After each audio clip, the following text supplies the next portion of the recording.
si Zemmour ne racialise pas la société, qui la racialise Les Traoré par exemple aussi. Non mais on s'en fout. Mais les Traoré ils vont pas se présenter à la présidentielle. Je te parle de ce serait notre futur. Ce serait notre potentiel. Ce serait notre futur potentiel président. Salade Tomate Oignon, l'émission qui découpe l'actu, présentée par Camille Abderrahmane. Il faut dire quelque chose déjà d'important, c'est-à-dire que déjà Éric Zemmour va être candidat, ok ? Sinon, ce n'est pas CNews qui l'a arrêté, c'est lui qui s'est arrêté. Parce que si tu n'es pas candidat et que tu sais que tu ne seras pas candidat, on peut dire écoutez, décomptez ce que vous avez envie de décompter, d'accord ? Moi, je reste où je suis, de toute façon, c'est pas très grave. Il est en train de chercher les parrainages. Moi qui ai dépassé les 50 premiers parrainages, on a des échos dans le territoire de gens qui vont chercher les parrainages pour Éric Zemmour. Vous allez chercher dans les mêmes mairies. Non, c'est-à-dire qu'il va faire notamment les mairies qui ne sont pas encartées, je pense. Il va faire les mairies qui ne sont pas encartées parce qu'il sait que sinon il va se retrouver avec des difficultés. Maintenant, la réalité, c'est quoi ? C'est qu'il faut le dire, Éric Zemmour est une personne qui est raciste, xénophobe, sexiste, homophobe. Il faut le dire, d'accord ? Il a été condamné pour haine religieuse, il a été condamné pour haine raciale. Même la chaîne CNews, par rapport à ses propos, a reçu une condamnation de plus de 200 000 €. C'est quelqu'un à qui on donne les médias au quotidien. Depuis qu'on a expliqué son truc de CSA, il faut savoir qu'il a fait plus d'une dizaine de plateaux partout, c'est-à-dire entre Bourdin, entre Cyril Hanouna. Il est systématiquement... MS Matin, il était hier. Il est systématiquement à l'antenne. On fait la semaine, on fait la journée par rapport à ce qu'il a pu dire. C'est-à-dire qu'on a donné du crédit à quelqu'un qui en réalité, on ne sait même pas ce qui pèse dans la réalité. On sait simplement les audiences de CNews qui sont autour de 200 000, 250 000. Mais il est donné à 10% dans les sondages. C'est 800 000. C'est 800 000 tous les soirs, c'est pas 200 000. Ok, moi j'ai été aux Grandes Gueules. Louis Boyard, il est actuellement aux Grandes Gueules. Les Grandes Gueules, c'est quasiment 1,5 million de personnes qui à la radio. C'est pas pour autant qu'on pèse 1,5 million de personnes. J'ai pas dit ça du tout. Mais dis juste, faut pas mentir, c'est tout. Oui, il a commencé à 300 000, 800 000, ça c'est de la flûte. C'est avec les rediffusions, etc. Non, c'est faux, c'est en direct. Il fait pas 800 000, d'accord ? C'est les audiences. Pas le sujet, peu importe. Ok, j'ai fait les grandes gueules plusieurs fois. Peu importe. Il parle au président de la République. La question, elle est pas sur le temps d'antenne ou quoi que ce soit. Mais la réalité, c'est que cette personne-là, en fait, elle a été condamnée en justice. Elle ramène un discours qui est un discours xénophobe, en fait. Il est en train d'expliquer qu'il y a toute une théorisation du grand remplacement. On a parlé du Covid, on a parlé d'inégalité sociale, on a parlé de gens, 50% des personnes issues de l'immigration sont mortes ici en France du Covid, en fait. Il y a des réalités, c'est-à-dire qu'on a parlé de salaire, on a parlé de licenciement et autres, et on est en train de parler de quoi ? De sécurité et d'immigration. C'est pas un problème, c'est pas un problème. Non, c'est pas un problème. C'est attaques gratuites par jour. C'est un problème pour les racistes. 130 attaques au couteau. T'es un menteur. T'es un menteur. La plus grande violence, elle est sociale. C'est pas vrai. Quand on se fait poignarder dans les rues de Paris, c'est pas 130 par jour. Oui, c'est ça. 130 par jour. C'est les chiffres du ministère de l'Intérieur. 130 mecs qui se font poignarder. De la part de qui ? On parle de la sécurité. Mais gars, il y a tout le temps des statistiques qui sortent de nulle part. Jamais tu m'as pris encore sur les statistiques. Bien sûr, il y a un article du Monde. 1000 attaques gratuites par jour et 130 attaques au couteau. Parce que l'insécurité c'est plus important. Parce que quand c'est poignardé c'est plus important. Ce sont des personnes. Tu m'as parlé de sécurité. Il y a un problème de sécurité. Tu m'as dit que c'est pas un problème de sécurité. Tu m'as dit il n'y a pas de problème de sécurité. J'ai jamais dit ça. Il a jamais dit ça. Ce n'est pas la question centrale, d'accord ?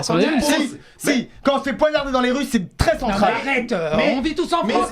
360 000 attaques gratuites par jour, c'est pas important. Baisse le ton, dirais c'est toi qui vas poignarder les gens là. Personne qui s'est fait, enfin dans la rue, s'il y en avait 130 qui se faisaient poignarder par jour, on pourrait être un petit peu témoin. Anas, s'il te plaît. Zemmour est une personne qui revendique même le fait que quand il y a des femmes qui se font agresser, c'est parce qu'elles l'ont cherché. Jamais de la vie. Il y a un livre sur Zemmour. Mais arrête. On sait pas lire. Zemmour est quelqu'un qui revendique justement la violence, l'autorité. C'est quelqu'un qui revendique Bonaparte. Bonaparte a été l'une des personnalités les plus vaut mieux revendiquer tu vois qui a fait 100 millions de morts, qu'est-ce que tu racontes ? raciste. Attends, vous entendez pas comme ça quand c'était le Covid. Laissez Alexis parler, ensuite vous allez lui répondre. Moi, je gérais les débats. Là, ça t'échappe un peu, excuse-moi. Vous êtes pour Éric Zemmour, d'accord, qui va s'occuper de la sécurité. Le problème, c'est politique. Juste simplement, voilà ce qu'il disait en 2010. Les employeurs ont le droit de refuser des Arabes ou des Noirs. Il a été condamné pour ça, provocation à la discrimination. Le problème de Zemmour, c'est qu'il est raciste. Qu'il est sur la discrimination. Ça, c'est la diffamation, par exemple. Non, je suis désolé. Il a été condamné pour ça, donc c'est pas de la diffamation. Une fois, il n'a pas fait appel. Toutes les autres fois, il a été relaxé. Non, il a encore été condamné. Sinon, c'est des délits d'opinion, et comme tous les rédacteurs. Laisse les gens parler, s'il te plaît. Il a été condamné ensuite en 2016. Laissez Alexis terminer. Ensuite, le CSA a condamné CNews à 200 000 €, etc. Il y a encore un truc sur les mineurs isolés qui est. Non, mais bon, le problème de Zemmour, c'est qu'il a un discours raciste depuis des années et qu'il y a une complaisance par rapport à ça. Et on en parle sans venir à la racine du mal, le racisme, qui n'est pas une opinion, c'est un délit, bordel. Et là, j'ai l'impression d'avoir Miss France à côté. Mais putain, c'est pas Miss France, je te parle de la loi. Oui, la loi, on a fait des lois contre la liberté d'expression. En France, il y a des lois contre la liberté d'expression. Et les gens chier qu'il y a un candidat à la présidentielle qui soit ouvertement raciste. Mais il est pas ouvertement raciste parce qu'aujourd'hui, en fait, dans le mot racisme, on a mis tout et n'importe quoi aujourd'hui. Mais un employeur a refusé des Arabes et des Noirs. Je peux parler aussi politique. Moi, je donne pas l'affiche. Si Zemmour, je défends la liberté d'expression depuis que je viens sur ce plateau. Tu défends la liberté de quelqu'un qui a été condamné en justice à qui on a Mélenchon a été condamné par la justice. Mélenchon a été condamné par la justice. Il n'y a pas d'intellectuel. Mélenchon a été condamné par la justice. Non, pas du tout. Tu attends, s'il te plaît, Anas, tu attends, je te jure que tu vas attendre.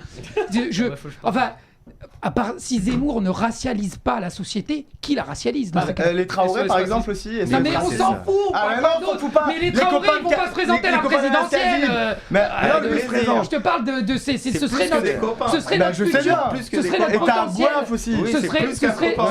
Ce serait notre futur potentiel président. Quand t'as un président qui dit qu'on peut pas appeler nos enfants comme on veut, que justement on aura sûrement plus le droit de mettre le voile dans la rue, et qu'est-ce qu'on fait aussi pour les homosexuels, parce qu'on sait très bien qu'il a un gros problème avec les homos ils auront plus le droit de se tenir la main dans la rue. Est-ce que je peux en placer une Est-ce que je peux en placer une Donc moi finalement j'ai l'impression d'être moins impliqué que vous. Il se passera rien avec Zemmour, hein. Faut se détendre. Le buzz, vous le faites là. Bien sûr. Il se passera rien. Il a le charisme d'une huître. C'est un bon éditorialiste. Il est pertinent, c'est même parfois assez intéressant de l'écouter, mais il faut se détendre. Moi, ce que je crois, c'est que c'est pas une très bonne nouvelle, parce que c'est quand même quelqu'un qui est clivant et qui est un peu stigmatisant sur certaines franges de la population. Et tu vois, moi oui, je suis gentil, mais moi je suis un vrai gentil. Tu vois, moi mon problème c'est de reconstruire les hôpitaux, et tu vois, quand j'écoute Zemmour, j'ai le sentiment que c'est pas sa préoccupation première, et c'est pas une très très bonne nouvelle. Et je pense que tu vois, c'est un peu le même débat que tout à l'heure. On est un peu la génération CNews, RMC machin, et là on est en train de se demander si Zemmour il va pas casser la baraque parce qu'il fait une émission sur CNews. Faut se réveiller, faut se réveiller. Enfin, je dis ça avec du respect. Je respecte tous les candidats. Stan, ensuite Anas. Moi je pense pas ça. Alors sur ça, déjà il y a plusieurs choses. Alors le fait que Zemmour, sa candidature fonctionne ou pas, ça seul l'avenir nous le dira. C'est pas le problème. Non mais voilà, en plus c'est même pas le souci à la rigueur. C'est d'arriver c'est d'arriver en tant que candidat potentiel avec des idées comme les siennes. C'est ça. Non mais attends, ces idées elles sont quand même pas nouvelles quoi. Ah non. Elles ont été portées par d'autres avant lui. Oui, mais elles ont été portées par d'autres avant lui. J'en viens en une phrase en plus. Concernant les idées, là tu parles des hôpitaux. Pétain. Tu parles des hôpitaux. Tu parles des hôpitaux, vous parlez de crise sociale, etc. Mais attendez, Éric Zemmour, s'il se présente, il aura un programme. Et là, on pourra attaquer programme contre programme. Et ben c'est vrai. Il a un programme dans son livre. Et je finis sur lui, on connaît même pas son programme. Justement, je finis. Éric Zemmour, s'il se présente, il aura un programme. Et là, vous pourrez attaquer point pour point. Et je finis. Et je te laisse. Je te coupe plus. Pardon, excuse-moi. Et surtout, il y a un truc aussi, c'est que là, s'il y a eu un souci dans la présidentielle de 2017. S'il y a un souci, si les gens ne vont plus voter, c'est qu'il n'y a plus de débat de fond et qu'on caricature et qu'on gueule. Là, moi je suis le premier à avoir gueulé, t'as raison, c'est vrai, donc j'étais le premier à avoir élevé la voix, etc. Mais si vous voulez que la présidentielle et que les gens s'y intéressent et que les gens aillent voter. Ouais, faut qu'il y ait du débat d'idées. Non, mais il faut le débat d'idées et stopper les trucs. Oui, mais est-ce que tu peux comprendre. Je finis, j'arrête. Je complète. Tout comme si moi. Je dirais juste un truc, après je passe la parole à Tout comme si moi je suis face à un mec. Cliché. Et bah, moi c'est comme si je suis face à un mec de la France Insoumise, grosso modo, et directement. bam, extrême gauche, racialiste, non. Qu'est-ce que tu fais? Stan, je t'explique un truc. Parce que toi, attends, c'est Karine qui va le faire, c'est Karine qui va le faire, pas moi. Stan, toi en tant que personne qui soutient Zemmour, tu ne reçois pas de violence en pleine gueule. Moi, quand j'ai un mec qui veut se présenter au présidentiel et qui est en train de me dire en gros que moi je suis pas français par rapport à mon prénom, moi c'est une violence. Ça peut être je la reçois exactement comme un écrasement de tête contre un trottoir, c'est la même chose. Ah bah si, un écrasement de tête contre un trottoir. Karine, tu t'en rends mais tu t'es jamais fait écraser la tête contre un trottoir alors. Tu t'en rends peut-être pas compte, pardon. Calme-toi, il vit dans un imaginaire qui s'invente. Tout va bien pour toi, Karine. Personne t'a rien fait dans ta vie. C'est ultra violent. C'est comme quand voilà, Éric Zemmour, il reste toujours calme, il dit toujours oui, est-ce qu'on peut parler calmement, mais le gars il est en train d'insulter des millions et des millions de personnes, des gens, si vous connaissez l'histoire de France, qui sont battus pour la France, qui ont fait plein de choses. Donc c'est un discours qui est très difficile à recevoir, c'est pour ça qu'on reste pas calme. Alexis, juste après, Anas, rapidement, je te jure, il y a 35 secondes et il y a le chronomètre. Il devrait être prof de fac d'histoire. Juste pour dire calmement, le programme de Zemmour, quand il en aura un, c'est un programme bourgeois, on connaît déjà, les sorties qu'il fait à la télé, c'est quelqu'un qui est anti-ouvrier, qui est contre la classe ouvrière et les classes populaires de manière générale. C'est quelqu'un qui, au-delà des condamnations, quand même dans les choses qu'il a pu déclarer, il a renvoyé dos à dos, par exemple, Mohamed Merah et les personnes qui ont été assassinées, les enfants juifs, sous prétexte qu'ils soient non pas enterrés en France, mais enterrés à l'étranger. Il a dit que de toute façon, ça concernait pas la France. Mais vu qu'il l'intellectualise, cette pensée totalement tordue, et ben aujourd'hui on nous dit qu'on peut l'écouter, on peut l'entendre, on peut la recevoir. C'est pour ça que j'aimerais dire un truc, parce que c'est un super important. C'est un édito de Jacques Rancière qui date de 1997. 7 règles pour aider à la diffusion des idées racistes en France. C'était avant Zemmour. Tout simplement, ce qu'on fait ce soir, c'est qu'on aide à la propagation des idées racistes. Et c'est pour ça que je reviendrai toujours. Quand on parlera de Zemmour, à cette déclaration de 2010, un employeur a le droit de refuser des Noirs et des Arabes. Il a été condamné pour ça. Il y a eu d'autres condamnations, je les ai rappelées. Et il faudra toujours les rappeler. Une seule fois. Non, 3 fois. On s'en fout. Une seule fois. De toute façon, il faut revenir à ça. Parce que vous pouvez être d'accord avec lui, mais soyez aussi conscient qu'il est raciste. Point. Voilà, c'est tout, exactement. Moi, j'avais pas fini avant Alexis. Alors, vraiment, on a parlé des condamnations déjà. On a parlé des condamnations qui sont T'es son attaché presse maintenant, quoi. C'est mon pote. C'était ton petit avant, laisse-le à sa place. On a parlé des condamnations déjà qui sont sorties, mais il y a aussi, je crois, 8 femmes qui ont porté plainte parce que justement, c'est quelqu'un qui est profondément misogyne. Quand elles ont entendu qu'il était candidat, des histoires qui datent de la 15 ans qui ressortent. C'est pas comme s'il était à la télé tous les jours. Oh, c'est marrant, il est candidat, va ressortir une histoire bidon.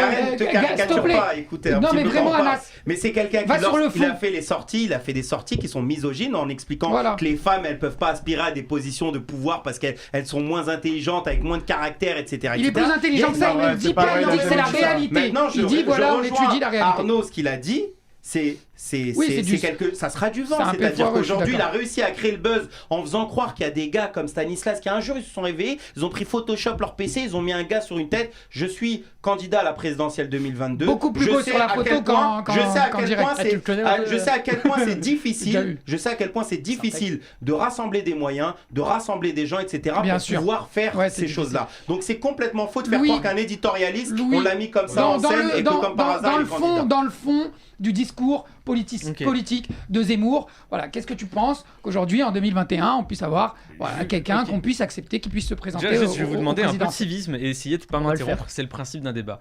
Déjà, j'aimerais dire une chose, c'est que moi, je pense que Zemmour est raciste, et surtout sur le fond, parce qu'en gros, ce qu'il explique, c'est qu'il y a plusieurs civilisations, et que vous appartenez à cette civilisation en fonction de votre nom, de votre couleur de peau, c'est vague. Mais en gros, en fait, ce qu'il explique, c'est que en fonction de l'endroit d'où vous venez ou de ce que vous êtes, vous n'appartenez pas à la même communauté que les autres. Et ça pour moi, déjà, premièrement, je trouve ça raciste. Et deuxièmement, et c'est ça que je trouve le plus frustrant, c'est que cet imaginaire-là, on a l'impression qu'il vit dans un clip de rap, quoi. Cet imaginaire-là et tous les thèmes de campagne qu'il va donner, mais ça va empêcher de parler du fait qu'il y a 10 millions de pauvres dans ce pays, que dans 40 ans, l'humanité va connaître la plus grande crise qu'elle ait jamais connue depuis son existence, que les écoles sont surchargées. Et ce que je veux dire, c'est que à inventer cet imaginaire-là et à constamment le rabâcher et à surfer sur le moindre fait divers pour pouvoir exister politiquement, il fait du mal aux gens parce qu'il empêche de parler de sujets qui, moi là, les gens qui viennent pas des plateaux télé ou qui viennent pas des grands lycées du 16e arrondissement, des trucs qui font qu'on se désintéresse à la politique parce qu'on n'entend jamais parler de nous. On va se demander s'il est raciste ou pas, et puis on va éviter de parler de lui. Il faut sortir cet imaginaire et aller peut-être un peu se promener en ville et aller discuter avec les gens et se rendre compte que non, c'est pas parce qu'une personne s'appelle Mohamed ou parce qu'elle porte je sais quel chapeau qu'elle appartiendrait à une autre civilisation, ça n'existe pas. Et il faudrait aussi peut-être se dire qu'il y a peut-être d'autres sujets dont il faut parler. Dans ce cas-là. Oui, vas-y, je t'en prie Arnaud. Tu peux y aller. Merci à tous. Je t'en prie, merci beaucoup à toi Arnaud, on reste en contact. Merci pour tout. Bah on voit c'est qui son préféré en tout cas. Merci beaucoup. Quand j'étais rien, il m'a défendu. Ah oui. Ah ouais. Merci beaucoup. Toujours rien. Avec l'AstraZeneca derrière. Reste là. On finit 10 minutes, allez arrête. C'est bon. Oh, t'as juste un Insta Génération Z, t'es pas non plus. On se calme. Il est pas encore président ton papa.